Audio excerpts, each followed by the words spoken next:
Good morning! So, naubusan po kami ng gapay ngayon. So, what we did is kahoy lang muna ang ginagamit namin. Maganda naman yung resulta ng pagkaluto nito. So, this morning, I went to the market and bought this line of fish. This is called butod in the Philippines. Butod in my place. Right?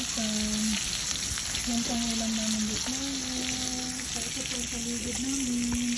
May isang room na hindi pa natapos. At yun po ang sa taas.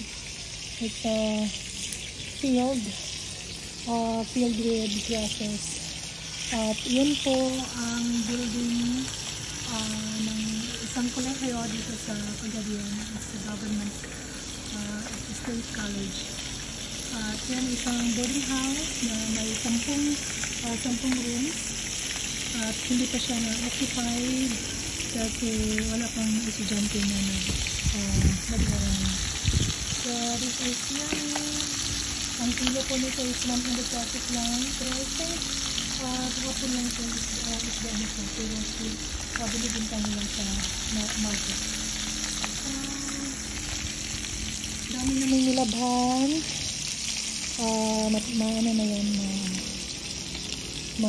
na yan, matutuyo na yan. This house is already 16 years old. Matagal-tagal na, no?